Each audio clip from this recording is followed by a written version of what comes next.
திருச்சபை என்பது மக்கள் நலனுக்காக செயல்படும் ஒரு அமைப்பாகும்.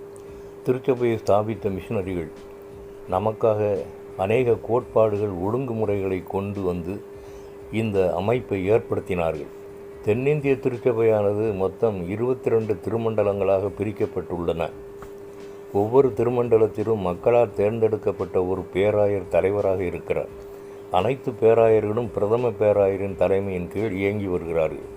சாதாரணமாக ஒரு கிறிஸ்தவர் 6000 பிரசங்கங்களை கேட்டிருக்கின்றார் என்றும் 20,000 பாடல்களை மீண்டும் மீண்டும் பாடி மகிழ்கிறார் என்றும் ஒரு புள்ளி விவரம் கூறுகிறது. ஆனால் இதில் எத்தனை பேர் கிறிஸ்துவின் அன்பை பற்றி மற்றவர்களுக்கு அறிவிக்கிறார்கள் என்பது கேள்விக்குரியே. ஆண்டவரின் இயக்கம் கிறிஸ்தவர்கள் மட்டுமல்லாது அனைத்து மக்களும் அவருடைய பிள்ளைகளாக மாற வேண்டும் என்பதே. இன்றும் நமது நல்ல மெய்ப்பனின் குரலை கேட்காத கோடிக்கணக்கான மக்கள் இருக்கிறார்கள். இவர்களை தொழுவத்திற்கு நேராக வழிநடத்தி வருவது நமது பிரதான நோக்கமாகும். ஏதோ ஆலய வழிபாடுகளில் கலந்து கொள்கிறோம், இது போதும் என்று நாம் திருப்தியடைந்து விடாமல் தொழுவத்திற்கு வெளியில் உள்ள ஆடுகளையும் அழைத்து வர வேண்டும். தொழுவத்திற்குள்ளும் எந்தவிதமான பாகுபாடும் இல்லாமல் மேய்ப்பனின் குரலுக்கு கீழ்ப்படிய வேண்டும்.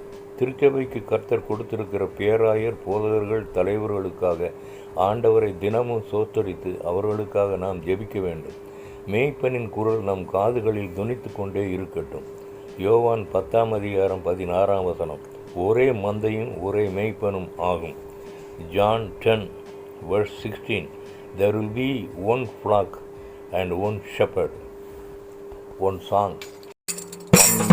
பேராடுகளே எங்கிலும் கோடா கோடி உண்டே, இந்தையில் ஆன்ம பாரம் கொண்டே தேடுவோம் வாரி திருச்சபையே. அழைக்கிறார் இயேசு, அவரிடம் பேசு, நடத்திடுவார். காடுகளில் பல நாடுகளில் என் ஜனம் சிதறுண்டு சாவதா, பாடுபட்டேன் அதற்காகவுமே. தேடுவோர் யார் என் நாடுகளை, மந்தையில் சேராடுகளே எங்கிலும் கோடா கோடி உண்டு, சிந்தையில் ஆன்ம பாரம் கொண்டே தேடுவோம் வாரி திருச்சபையே. ஜெபம். எங்களை நேசிக்கிற நல்ல பிதாவே, என்னை உடைய சமூகத்திலே தாழ்த்துகிறேன். ஆண்டவரே, நான் திருச்சபையின் கட்டுப்பாடுகளுக்கு இணங்கி நடந்து உம்மை பின்பற்ற உமது ஆசீர்வாதத்தை தோந்தரிக்க கிருபை புரிய வேண்டும் என்று யெகோவா மேசியா நாமத்தில் கெஞ்சி மன்றாடுகிறேன் பரிசுத்த பிதாவே. ஆமேன், ஆமேன். Praise the lord. அல்லேலூயா.